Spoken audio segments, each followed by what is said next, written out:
Let me ask you something uncomfortable. How many times have you trusted someone completely, believed everything they said, took their smile at face value, believed their kind words, believed their I care about you, and then got burned? Not once, multiple times. And every single time you told yourself, I didn't see it coming. But here's the truth. You did see it coming. You just didn't know how to read it. And that's the difference between people who get used in this world and people who thrive in it. Today, we're going deep. Not surface level motivation, not generic advice. We're talking about the real mechanics of human nature: power, envy, deception, body language, confidence, mortality, and the things that actually determine your outcomes in life. Stay with me, because what I'm about to tell you will permanently change how you see people, situations, and yourself. Let's start with the most fundamental mistake humans make. We take appearances for reality. Someone smiles at us, we think they like us. Someone says, I love your work, we believe them. Someone acts polite and warm, we assume they're genuinely on our side. And then, 6 months later, we find out they were talking behind our back, sabotaging us quietly, smiling to our face and stabbing from behind. And we're shocked. But should we be? No, because politeness is a performance, smiles are costumes, kind words are often strategy. This isn't me being cynical. This is just reality. From the moment a child is 3 or 4 years old, they learn that saying exactly what they want doesn't work. So they adjust their tone. They whine. They complain strategically. They learn to be actors. We never stop doing that. When you're with your boss, you behave a certain way. When you're with your parents, different. With a child, different. With a stranger, different. We are constantly, every single day, performing different versions of ourselves depending on who's in the room. And that's not a character flaw. That's what it means to be a social animal. Chimpanzees, our closest relatives in the animal kingdom, are masters of deception. They manipulate each other constantly. They form alliances. They betray each other. They perform emotions they don't feel. And they don't even have language. So if you've been walking around feeling guilty about the fact that you're not always 100% authentic with everyone in every situation, let that guilt go right now. Because authenticity without strategy is just noise. If everyone said exactly what they were thinking all the time, civilization would collapse by next Tuesday. The real question isn't whether people wear masks. The real question is, can you see behind them? Here is something that will change every interaction you have from this point forward. Every human being, regardless of culture, background, age, or status, protects 3 things about themselves. First, their sense of goodness.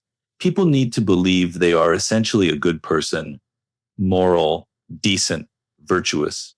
Even people who do terrible things construct mental narratives where they're the hero or at least the justified one. Second, their intelligence. Nobody wants to feel stupid. Nobody. Tell someone they made a dumb decision, even gently, and watch their whole body language shift. Watch them get defensive. Watch them explain themselves. The ego cannot handle the idea of being the least intelligent person in the room. Third, their sense of control. People need to believe that the things they do, they chose to do. That they're the author of their own story. That they weren't manipulated, weren't pressured, weren't unconsciously driven by fear or insecurity. Now, here's why this matters for you. If you ever make someone feel like they're not moral, not intelligent, or not in control, they will hate you. Not dislike you, hate you. They will resist everything you say. They will look for ways to undermine you. They will remember how you made them feel, and they will make you pay for it eventually. But if you understand these three needs, and you can use them to actually move people, influence them, persuade them without force, you make them feel like the decision was their idea. You make them feel smart for choosing you. You frame things in ways that protect their self-image. This is not manipulation in the dark sense. This is understanding human nature and working with it instead of against it. The people who are most effective in this world, the best leaders, the best communicators, the best negotiators, they all understand these three pillars instinctively. You can learn them consciously. Let's talk about something everyone feels and almost nobody admits. Envy. We've always had it, but social media turned it into something else entirely. Something nuclear. Every time you open your phone, you see someone your age who has more, who achieved faster, who looks better, who seems happier, who has what you want, and something inside you stirs. We've had this emotion for thousands of years. Hunter-gatherer tribes had rituals specifically designed to manage envy. If someone in the tribe received a gift, they had to give it away, because being seen as having more than others could literally get you killed. Chimpanzees feel it too. Give one chimp a grape when others are watching, and suddenly every other chimp wants that grape desperately. Not because they're hungry, because comparison activated something primal. And here's where most people stop the conversation. They say envy is bad. Manage it, suppress it, rise above it. But I want to take it further, because envy, understood correctly, is one of the most powerful forces in marketing, in virality, in building anything that spreads. Think about it. Why do things go viral? Not because someone told people to care, but because people saw that others cared. Others were excited. Others were in on something. FOMO, fear of missing out. That's envy dressed in modern clothes. The most effective marketing in the world doesn't tell people what to buy. It shows people what other people are already doing. And the human brain, wired for comparison, does the rest. If you're building a brand, a business, a personal platform, you need to understand this deeply. You're not just selling a product or an idea. You're triggering the ancient social comparison mechanism that's been running in human brains since before we could speak. And on a personal level, don't pretend you don't feel envy. You do, I do. Everyone does. The question is whether you let it corrode you from the inside or whether you transmute it into drive. Let's talk about money, about value, about what you ask for and what you actually get. Here is a truth that took most successful people years to learn. If you ask for little, you get little. Not because people are mean, but because your ask signals your own belief in your worth.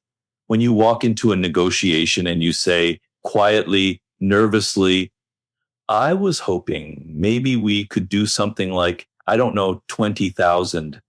What the other person hears is not a number. They hear uncertainty. They hear self-doubt. They hear someone who doesn't fully believe in what they're offering. And unconsciously, they calibrate their response to match your energy. But when you walk in, look them in the eye and say with genuine conviction, my rate is 50,000. Something different happens. They think this person is confident. And if they're that confident, there must be a reason. Maybe they're worth it. Now, they might still negotiate. They might even say no. That's fine, because you set your own value. You teach people how to treat you. And if this person says no, The next person who hears that same number delivered with that same conviction might say yes. There's a famous story about Adam Newman, the founder of WeWork, sitting in the back of a taxi with Masayoshi Son, the founder of SoftBank, one of the most powerful investors in the world. Newman asked for $1 billion. Son looked at him and said, "You know what your problem is. You're not ambitious enough." And then he wrote him a check for billions of dollars in the back of a taxi. After about 12 minutes. Now, WeWork's story gets complicated later, but in that moment, the sheer audacity of the ask, multiplied by Newman's absolute conviction in his vision, created something Son couldn't ignore. What if you multiplied every ask you make by 10? What if you sent that email with the bigger proposal, asked for that raise with real confidence, pitched that idea without apologizing for it? Think about where you'd be in 10 years. Most people never find out because they preemptively negotiate against themselves before anyone else even gets the chance. Let me teach you something that took years to develop. Reading nonverbal communication. This is not a checklist. It's not an algorithm. It's a different kind of intelligence, emotional and empathetic, that you build over time. Here's how to start. When you walk into a room and you meet someone, before they say a single word, you're already receiving information. There's an overall energy, a vibe, a gestalt to a person. Your brain, if you let it, will give you a word: anxious, extroverted, distracted, calculating. That word isn't perfect, but it's not random either. Then you move to specifics, the eyes. Eyes are extraordinarily difficult to fake. When someone is genuinely engaged with you, their eyes are alive, present. You feel it. When someone is looking at you but not really seeing you, thinking about what they can get from you, treating you as a means to an end, the eyes go slightly dead. The lights are on, but the presence isn't there. A lot of narcissists and people with dark personality traits do this. Part of their face mimics engagement, while their eyes are somewhere else entirely. The voice. Actors say this is the hardest thing to control consciously. And they're right. The tone of someone's voice, the hesitations, the confidence or lack of it, tells you so much about their internal state that it bypasses your rational mind and goes straight to your gut. When someone's voice is steady and full, they believe what they're saying. When it's hesitant, scattered, slightly strained, something is off. They either don't believe it or they're hiding something. The smile. Most smiles are performances. Learn to tell the difference. A genuine smile lights up the entire face. The eyes crinkle. The cheeks lift. Everything connects. You see it and you know. A fake smile is mostly mouth. The rest of the face doesn't follow. And you know that too, even if you can't always articulate why. And here's a technique. If you're unsure about someone in your life, whether they're genuinely your ally or secretly working against you, approach them from an angle when they're not expecting you. Surprise them slightly. In that fraction of a second before they compose their expression, before the mask goes back up, you'll catch what's called a micro expression, a flash of real feeling. It lasts less than a second, but it reveals everything: disgust, contempt, fear, relief, genuine pleasure. That micro expression doesn't lie. It can't. It's too fast for conscious control. I want to talk about contagion, not the biological kind, the emotional and psychological kind. When you spend time with someone who is anxious and insecure, you start to feel anxious and insecure. Not because you're weak, because human beings are wired to pick up on the emotional states of those around them. We are mirrors for each other. When you spend time with someone confident, grounded, someone who is genuinely building things and moving forward, their energy is infectious in the best possible way. I've seen this firsthand, spending time around someone who is radically confident, charismatic to the point of being almost overwhelming. You absorb something, it rubs off. It recalibrates your own internal sense of what's possible. This is why your circle is not just a lifestyle choice. It's a strategic decision. Now let's talk about the people you need to be most careful about. There is a type of person who, when you first meet them, seems fascinating, larger than life, full of dramatic stories, intensely interesting, and you get drawn in. You become friends. And then slowly, very slowly, the pattern reveals itself. Everything bad in their life was someone else's fault. This person betrayed them.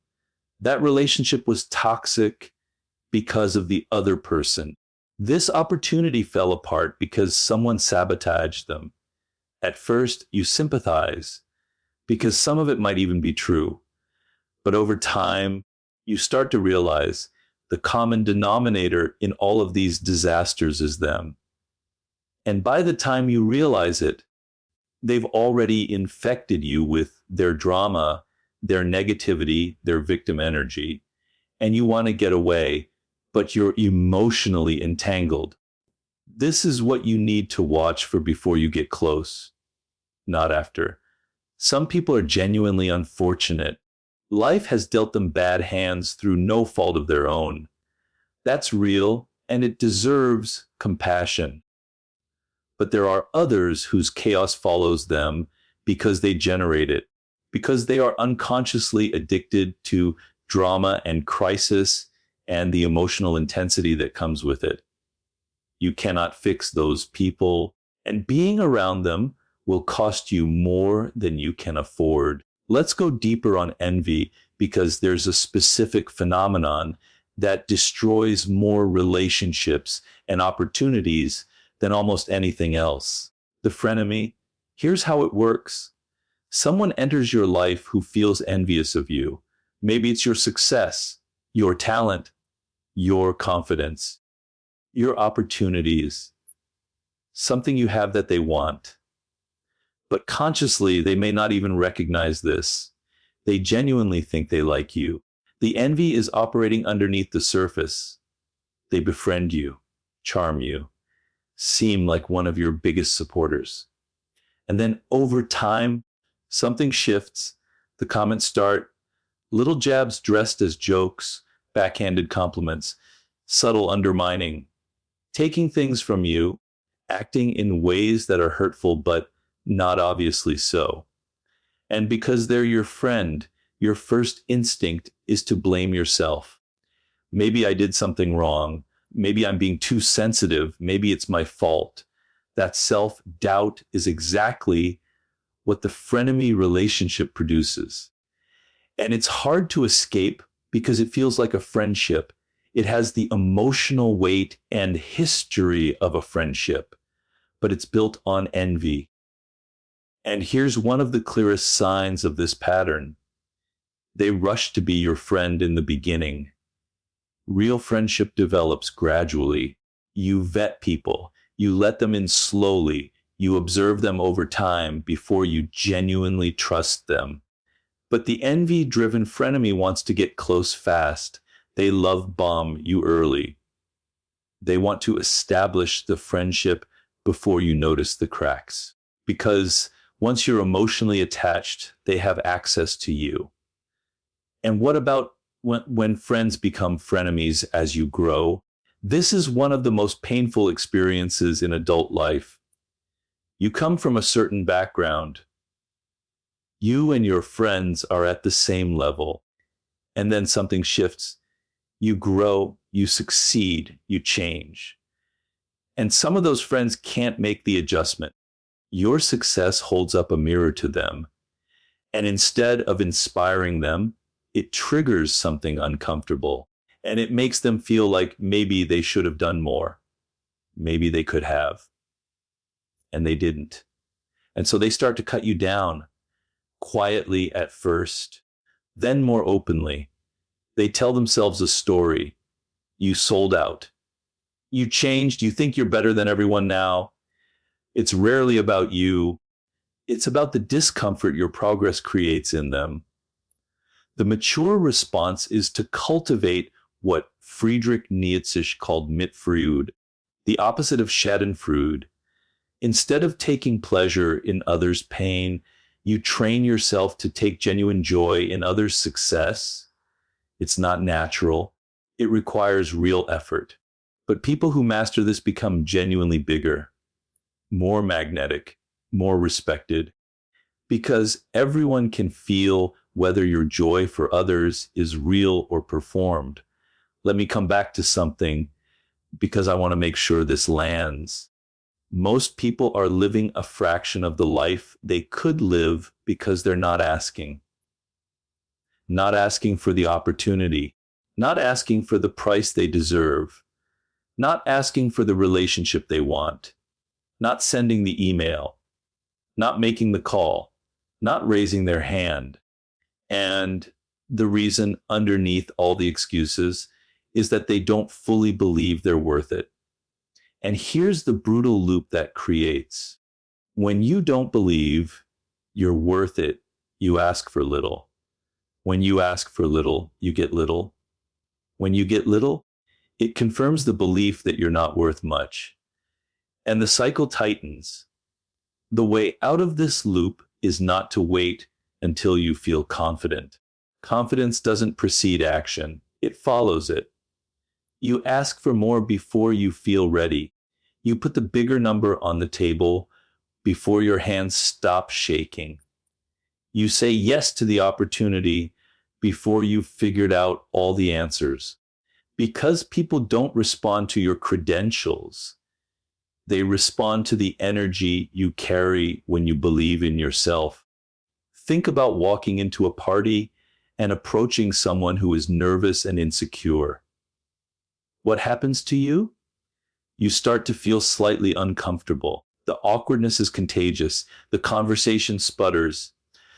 Now think about approaching someone who is genuinely at ease, confident, present, making real eye contact, voice steady, body open. Something in you responds. You stand up straighter. You feel more engaged. You bring more of yourself to the interaction. Confidence is a signal that something is real. Something is worth paying attention to. So even if you're faking it initially, the practice of projecting strength gradually becomes the reality of having it. And this is the part most people skip because it makes them uncomfortable, but it might be the most important part of everything we've talked about today. The awareness of death changes everything, not in a morbid way. In the most life-activating way possible, when you genuinely internalize the fact that your time here is finite, and not just vaguely finite, but specifically, tangibly, possibly shorter than you think, something shifts. The petty things lose their weight. The things that actually matter become undeniable. There's a practice that some of the wisest people in history have maintained. A daily confrontation with their own mortality. You wake up, and before the noise of the day takes over, you sit with the possibility, this could be my last day. If I die tonight, what do I want in my mind in these final moments? Not resentment about something someone said 3 weeks ago. Not anxiety about a meeting, something bigger, something real. This practice doesn't make you morbid.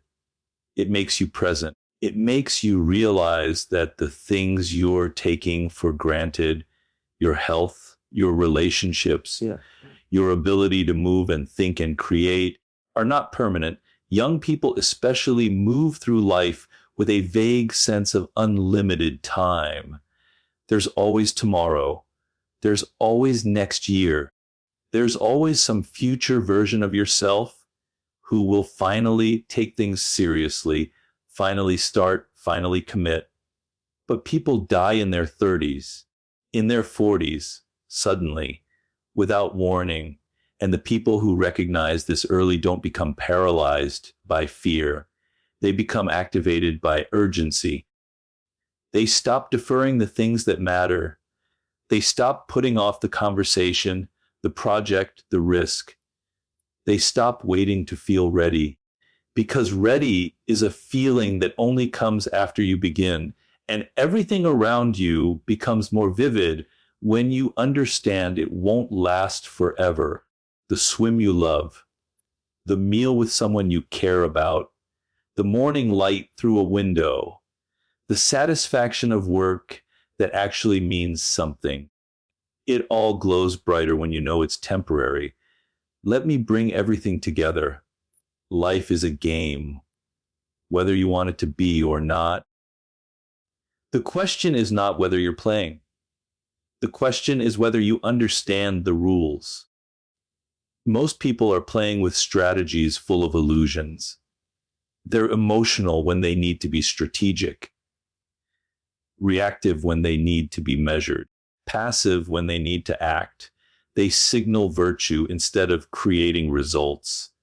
They confuse talking about change with actually making it. Real strategic thinking requires one fundamental capability that most people resist: emotional regulation.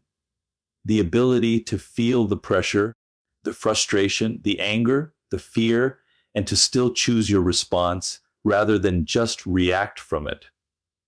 When someone is pushing you and everything in you wants to push back, the strategic mind asks different questions. What do I actually want here? What response would get me closer to that? What move makes me stronger, not just more immediately satisfied? This is not coldness. It's not the elimination of emotion. It's the mastery of it.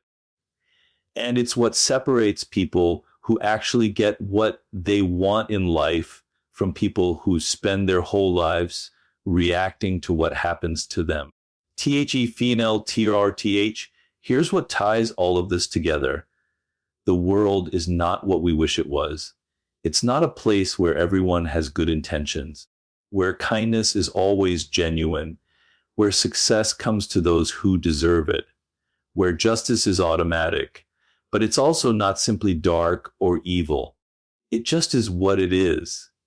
And the moment you stop arguing with reality, the moment you stop wishing people were different or the rules were different or you were born into different circumstances, something remarkable happens.